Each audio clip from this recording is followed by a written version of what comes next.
A1 into A3 को बोलते हैं डोमेन, और B1 B2 B3 को क्या बोलते हैं, रेंज। मतलब इसको सेट में रख देंगे तो क्या हो जाएगा, रेंज। देखो B1 B2 B3, और इस पूरे को मतलब इस B1 B2 और B3 और B4, इन चारों का मतलब पूरे सेट B को, है ना, पूरा सेट B का मतलब ये वाला पूरा B, इस वाले पूरे B को कहा जाता है, ध्यान रखना, कोडोमेन।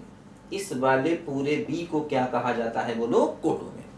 ठीक है, तो रेंज में केवल वही एलिमेंट्स आते हैं जो कि रिलेटेड होते हैं, लेकिन कोडोमेन में पूरा B आता है ना। कोडोमेन में क्या आता है, बोलो, पूरा का पूरा B आता है। ठीक है, तो ध्यान देना, रिलेशन जो है ये कुछ भी हो सकता है। जैसे हमने यहाँ पर शुरुआत जो है वो ह्यूमन बीइंग से की है, इंसानों से की है, कि दो सेट ले लिए और कह दिया कि एक घर में छोटे भाई रहते हैं और दूसरे घर में हमने मान लिया कि बड़े भाई यहाँ पर रहते हैं, और हमने एक रिलेशन को बना दिया। ठीक है, इसको जरा नोट करो बच्चों जल्दी से, फिर मिटा करके मैं आपको और भी अच्छे अच्छे एग्जाम्पल कराता हूँ। बहुत इंटरेस्टिंग है ये रिलेशन। ठीक है, लिखा जल्दी से, 1 2 3 4 5। चलिए रब करते हैं, आगे बढ़ते हैं। देखो,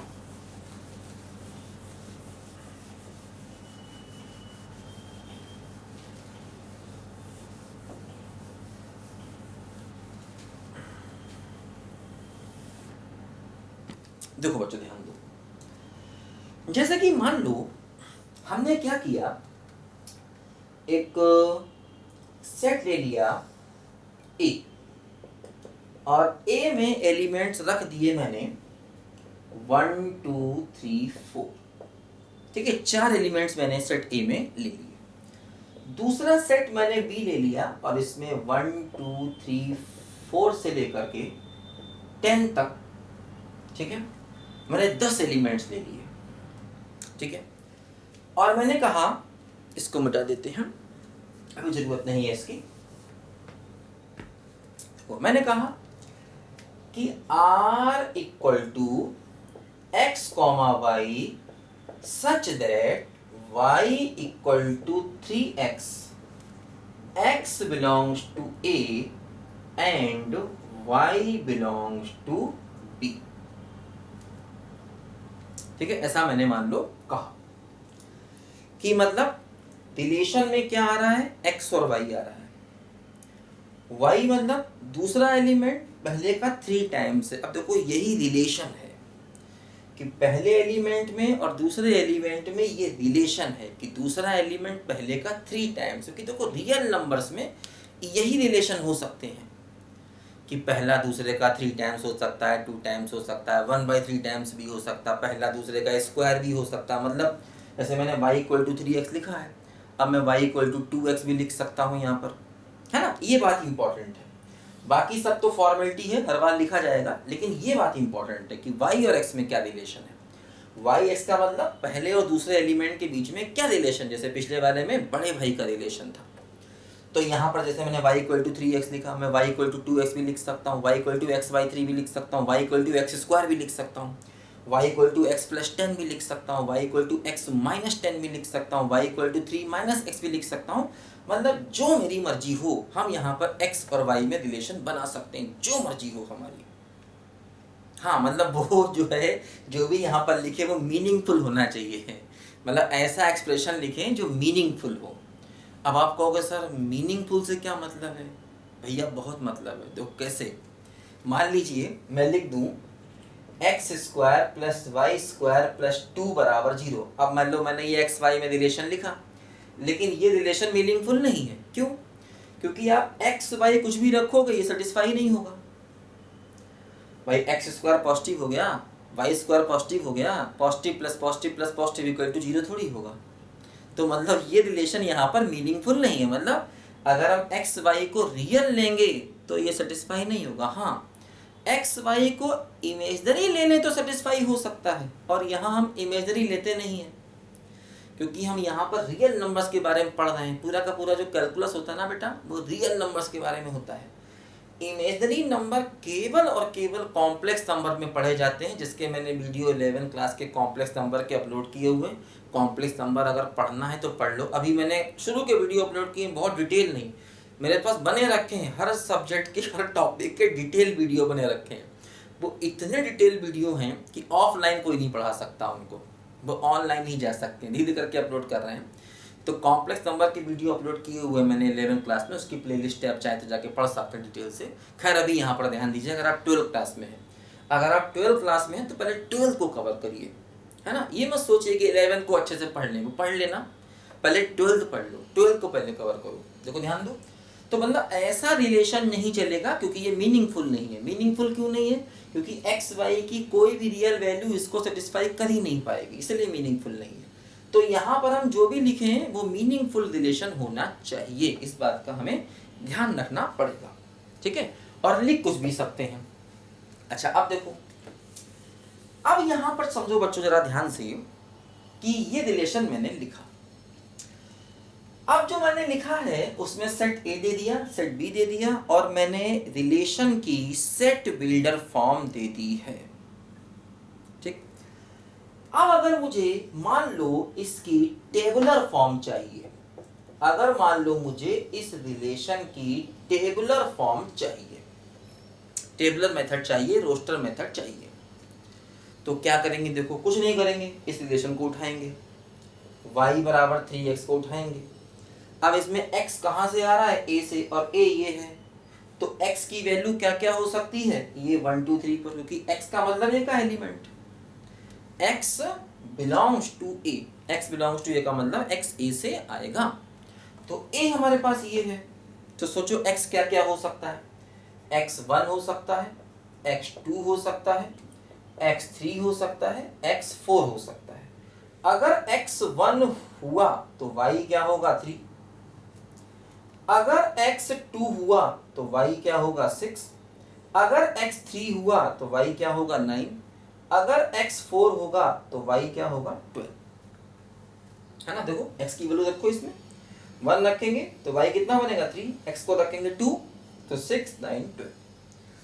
अब देखो ध्यान दो, जो y है ये किस में होना चाहिए? b में, और b में एलिमेंट्स कहां से कहां तक गए? केवल 10 तक गए, 1 से लेकर के 10 तक गए हैं, ठीक।